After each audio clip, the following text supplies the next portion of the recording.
मुझे ये स्नेह जो दिया है मैं जीवन भर नहीं भूल सकूंगा। आप सबको प्रणाम करता हूँ।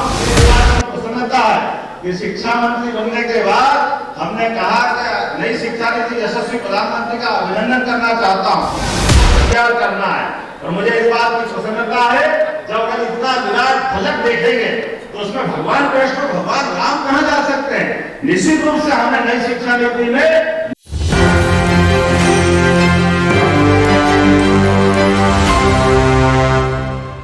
नमस्कार, मेरा नाम सदंजय और आप देख रहे हैं एक न्यूज़ 24। मध्य प्रदेश के नवनियुक्त मुख्यमंत्री मोहन यादव आज बिहार पहुंचे और उनका कार्यक्रम बिहार की राजधानी पटना के कृष्णा मेमोरियल हॉल में रखा गया था। चिंतन जो चेतना मंच है उसके ऊपर उनका कार्यक्रम था और वो पहुंचे हुए थे। मोहन यादव फिर कार्यक्रम को संबोधित किया। वो क्या कुछ कह रहे हैं, पहले आइए मध्य प्रदेश के मुख्यमंत्री मोहन यादव को सुनते हैं। होती है इन कठिनाइयों से अगर हम घबरा जाए तो हमारी मूल चेतना से हम अपने आप को दिग्भ्रमित कर लेंगे, उससे हम दाएं बाएं कर लेंगे। और आपने तो समिति का नाम कितना अच्छा रखा, श्री कृष्ण चेतना विचार मंच। कृष्ण भगवान का नाम का तो दूसरे अर्थों में भी अर्थ निकालो। इसको कृष्णा करके कहते हैं। तो कृष्णा किसको कहते हैं? जिसको किसी बात की तृष्णा नहीं वो है कृष्णा। जिसको आपने जीवन में कोई तृष्णा नहीं वो सच्चे अर्थों में कृष्णा है। हमारे जीवन में तो ये शब्दों के अर्थ को पकड़ो।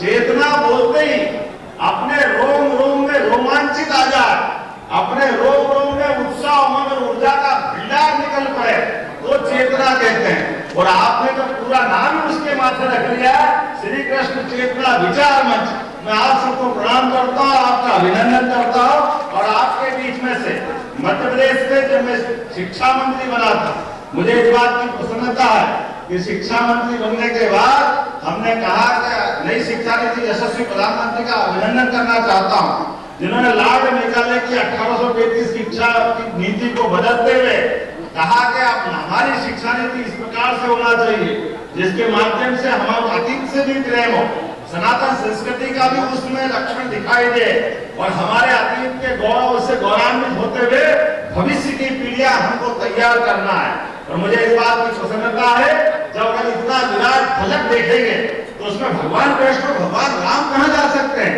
निश्चित रूप से हमने नई शिक्षा नीति में मध्य प्रदेश के अंदर भगवान राम और भगवान कृष्ण के जीवन के विभिन्न प्रसंगों को अंदर पाठ्यक्रम का हिस्सा बनाने का प्रयास किया कि इसके माध्यम से हमारी भावी पीढ़ियों को हम संस्कार देंगे।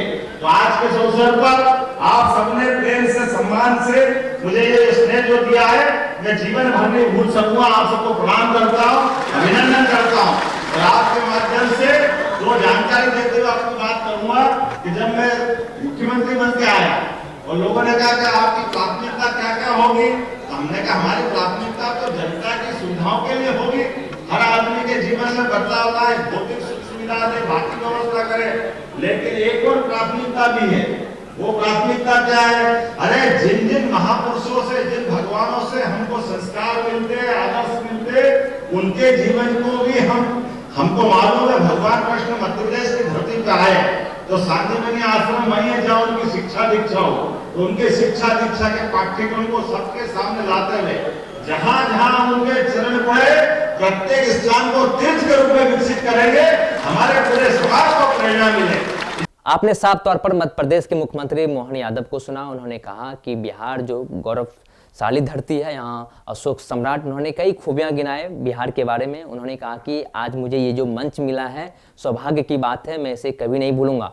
उन्होंने शिक्षा व्यवस्था को लेकर भी कई बातें कहीं, केंद्र सरकार को लेकर भी कई बातें कहीं, उन्होंने कृष्ण को लेकर भी कई बातें कहीं। वहीं शिक्षा को लेकर जब उन्होंने बात किया, जब वो मध्य प्रदेश के शिक्षा मंत्री बने हुए थे, तो उन्होंने कहा था कि हमने कृष्ण और राम का एक अध्याय जो सो है शिक्षा एजुकेशन सेक्टर में हमने जोड़ दिया है, तो इससे बड़ी बात क्या हो सकती है। उन्होंने प्राण प्रतिष्ठा को लेकर भी कहा कि रामलला का प्राण प्रतिष्ठा होना है, हम लोग सभी पहुँचेंगे।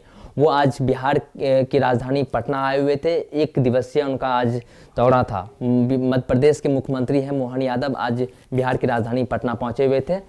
बहरहाल इस खबर में इतना ही। अन्य खबर के लिए बने रहिए एक न्यूज़ 24 पर। धन्यवाद।